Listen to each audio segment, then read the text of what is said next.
Hi.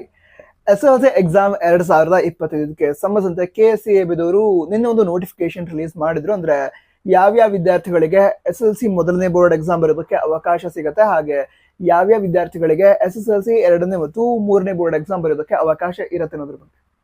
Okay, ಈಗ regular ವಿದ್ಯಾರ್ಥಿಗಳು ಏನಿರ್ತಾರೆ ಅಂದ್ರೆ ಡೈಲಿ ಸ್ಕೂಲಿಗೆ ಹೋಗಿ ಬರ್ತಾ ಇರ್ತಾರಲ್ವಾ, ಸೊ ಅಂತ ಸ್ಟೂಡೆಂಟ್ಸ್ ಅಲ್ಲಿ ಯಾವ ವಿದ್ಯಾರ್ಥಿಗಳ ಅಟೆಂಡೆನ್ಸ್ 75% ಕಡಿಮೆ ಇರುತ್ತೆ, 75% ಕಡಿಮೆ ಅಟೆಂಡೆನ್ಸ್ ಇರುವಂತಹ ವಿದ್ಯಾರ್ಥಿಗಳಿಗೆ ಮೊದಲನೇ ಬೋರ್ಡ್ ಎಕ್ಸಾಮ್ ಏನು ಆಗತ್ತೆ ಅಂತ ಹೇಳಿ ಟೈಮ್ ಟೇಬಲ್ ಆಲ್ರೆಡಿ ರಿಲೀಸ್ ಮಾಡಿದ್ದಾರೆ.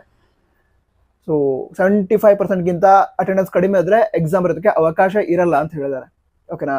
ನಂತರ ಯಾವ ವಿದ್ಯಾರ್ಥಿಗಳ ಅಟೆಂಡೆನ್ಸ್ 75% ಜಾಸ್ತಿ ಇರುತ್ತೆ ಅವರು SLC ಮೊದಲನೇ ಬೋರ್ಡ್ ಎಕ್ಸಾಮ್ ಅನ್ನ ಬರೀಬಹುದು. ಈಗ 76% ಇದೆ ಅಥವಾ 75% ಇದೆ, ಅದಕ್ಕೆ ಸ್ವಲ್ಪ ಜಾಸ್ತಿ ಇದ್ರೂ ಕೂಡ ವಿದ್ಯಾರ್ಥಿಗಳು SSLC ಮೊದಲನೇ ಬೋರ್ಡ್ ಎಕ್ಸಾಮ್ ಅನ್ನ ಬರೀಬಹುದು. ಹಾಲ್ ಟಿಕೆಟ್ ಅನ್ನು ಕೊಡ್ತಾರೆ, ನಂತರ ಟೈಮ್ ಟೇಬಲ್ ಪ್ರಕಾರ ಹೋಗಿ ಎಕ್ಸಾಮ್ ಬರೀತೀರಾ. ಬಟ್ ಯಾವ ವಿದ್ಯಾರ್ಥಿಗಳ ಅಟೆಂಡೆನ್ಸ್ 75% ಕಡಿಮೆ ಇರುತ್ತೆ ಅವರಿಗೆ ಹಾಲ್ ಟಿಕೆಟ್ ಅನ್ನು ಕೊಡಲ್ಲ, ಹಾಗೆ ಎಕ್ಸಾಮ್ ಬರೆಯೋದಕ್ಕೆ ಅವಕಾಶ ಕೂಡ ಇರಲ್ಲ.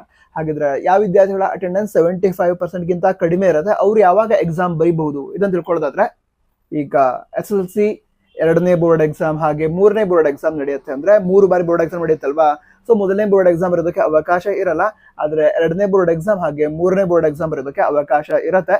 ಈಗ ಮೊದಲನೇ ಬೋರ್ಡ್ ಎಕ್ಸಾಮ್ ರಿಸಲ್ಟ್ ಬಂದ ನಂತರ ಎರಡನೇ ಬೋರ್ಡ್ ಎಕ್ಸಾಮ್ಗೆ ಅಪ್ಲಿಕೇಶನ್ ಕರೀತಾರೆ, ಹಾಗೆ ಎರಡನೇ ಬೋರ್ಡ್ ಎಕ್ಸಾಮ್ ಮುಗಿದು ರಿಸಲ್ಟ್ ಬಂದ ನಂತರ ಮೂರನೇ ಬೋರ್ಡ್ ಎಕ್ಸಾಮ್ ಬರೋದಕ್ಕೆ ಅಪ್ಲಿಕೇಶನ್ ಕರೀತಾರೆ. ಆವಾಗ ಯಾವ ವಿದ್ಯಾರ್ಥಿಗಳಿಗೆ ಈಗ ಅವಕಾಶ ಸಿಕ್ಕರಲ್ಲ ಎಕ್ಸಾಮ್ ಬರೋದಕ್ಕೆ ಅವರು ಅಪ್ಲಿಕೇಶನ್ ಹಾಕಿ ಎಕ್ಸಾಮ್ ಅನ್ನ ಬರೀಬಹುದು. ಸೊ ಈ ವಿಷಯವನ್ನ ನೋಟಿಫಿಕೇಶನ್ ಮೆನ್ಷನ್ ಮಾಡಿದಾರೆ ನಮ್ಮ KSEABದವರು.